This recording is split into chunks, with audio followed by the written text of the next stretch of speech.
This is Tony Poulos at CommunicAsia 2012 in Singapore. It's been a very busy event in many regards, including a very jam-packed schedule of summit sessions, as well as a very large exhibition space. I have with me John Tanner, Global Technology Editor from CommunicAsia. John, welcome. You've been attending a lot of sessions and you're an old hand at these shows. How is CommunicAsia shaping up this year in Singapore? Well, the summit's been interesting because they didn't really have a lot of lead keynotes like you see at other sessions. They just sort of went straight to the tracks with a lot of different focuses, which I think is an indication of how specialized a lot of interest is becoming in these different topics that are affecting the industry right now. I mean, you've got next generation mobile broadband, which is quite obvious, but you've also got completely separate tracks for social value-added services, mobile payments, mobile commerce, over-the-top services, which was a pretty contentious one this morning, as a matter of fact. There's a lot of concern about over-the-top services for telcos. How do we deal with it? How do we fit into that value chain? Should we block them? And so on and so forth. But it represents at the heart of everything the key theme, a mindset that they have to change in order to be able to deal with that. Because as Mark Hukill of National University of Singapore put it this morning, the days of easy gravy are over, and you're just going to have to get used to that. Wow. What are the other trends that you've heard of? I mean, over the top was interesting, but were there over the top players here actually saying what their concerns were, or was it just the telco world? No, it's been a mix. I mean, you've had over the top players come in. I mean, Google's been had a lot of presence around the show, saying, "Oh yes, we're very interested in working with operators," and operators never seem to believe them, but that's the message that they want to put out. You also have, today, for example, we had.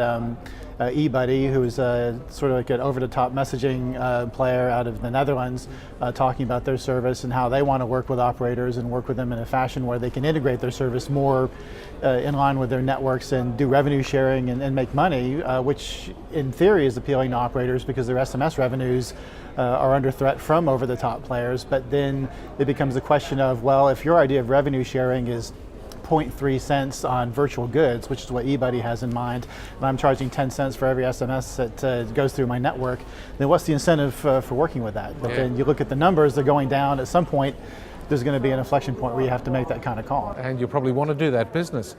In terms of the exhibition itself, at this venue at the Marina Bay Sands Convention Centre, they've had to split the comm side or CommunicAsia side with Broadcast Asia, but we've seen a lot of interaction between the two, and in fact I've heard now that they're going to merge them back together next year. What's the reason behind that? Well, I do understand that they are planning to co-locate Broadcast Asia here at the Marina Bay Sands with CommunicAsia this year. Part of that is practical because Suntech is going under some renovations at that time, so they have to do it anyway. However, there's been talk about merging the sessions because in terms of the exhibition, there's a much bigger emphasis on satellite this year. Singapore Exhibition Services did a lot of effort to promote the fact that you had a lot of satellite operators here. All the major ones are in town, and a lot of their suppliers as well. And they're really pushing the message of DTH, which is the biggest driver of satellite services right now. DTH is huge in Asia. It's growing all over the place. It's expected to be a very big grower for just about everyone who's in that business, particularly, SES Satellite, for example. And the synergy is just fairly obvious when you're talking about DTH neighborhoods and you're talking about broadcast. They kind of go hand in hand. And then when you start translating that into things that telecoms players are looking at, like multi-screen services for their IPTV services, pay TV, all these things come together. It just makes sense for it to be much more synergistic than it has been when it's been separate shows, and I think they're seriously looking at that. Well, I had a chance to talk to Inmarsat, and they're talking about M2M traffic on satellite and voice traffic, generating a lot more voice traffic, and even backhaul on behalf of operators worldwide. I'm starting to think there's a merger of the technologies now, and certainly in terms of transport mechanisms, satellite is now a critical player. It's not just cable anymore. It's not undersea only, so we're getting there. Well, I asked Drew Brandy of Inmarsat about why they were getting into M2M now, because the problem with satellite doing M2M in the past has always been the cost. It's always been much more expensive, and he was telling me about how hardware prices have come down, the air prices have come down, and it's made it much it's made much more business sense to be able to get into that market now than it did several years ago when people were looking at doing like SCADA applications and linking up smart meters for oil rigs and that kind of thing. So now's the time for them to get into that market, especially now that they've already invested all that money in their next generation broadband satellite fleet, and they can make use of that, and that's what they're doing. So on top of everything else, we had a couple of interesting sessions where some interesting stories and acronyms, or not acronyms, but analogies were drawn between our industry and others. What were those? Well, the famous one, and one of my personal favorites, was the idea from Grant Watts of Amobi, who said that data is the new crude oil. And mobile operators are the oil rigs, right. And you don't want a data spill. Right, you don't want a data spill. And of course, his company is the builder of the rigs. But it does make sense because we have all that data in its crude form. We're not able to do anything with it. We have to refine it and distill it.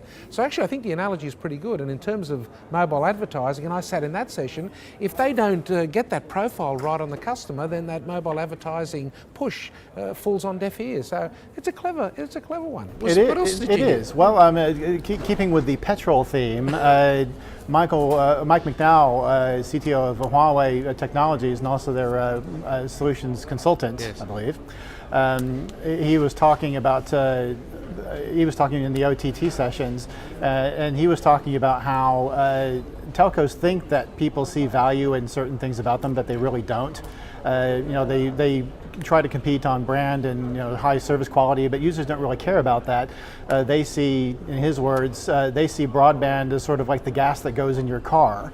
And they don't care about the gas that goes in the car, they care about the car, which in this case is iPhones and smartphones and applications and so on. On an end to that one, in terms of the over-the-top player argument that was coming up everywhere in a number of sessions, telcos are always saying that they know their customer very well, they own the customer and they have all this data on them, but the guy from Google actually got up and said, well, actually we know the customer better than you know the customer, and they've been collecting data on their customers for a long time and pushing advertising and search mechanisms to those customers. So we might have a battle on our hands on who owns what. Well, there is an interesting debate about that because telcos like to say that they own the billing relationship with the customers, which is true. But on the other hand, Facebook knows who all your friends are, and which is the more valuable bit of information. And it depends on who you ask, obviously. But there's got to be some middle ground somewhere where they can come together on that, because the billing relationship is of value to over-the-top players to some degree, but it's the question of how you bundle that and package it together in a way that makes sense to them and that everyone makes money. Also depends on who your friends are and if you've actually got any. And on that note, thanks very much, John. It's great to have you back at CommunicAsia, and we'll see you again shortly. Tony, always a pleasure. Thank you. Okay.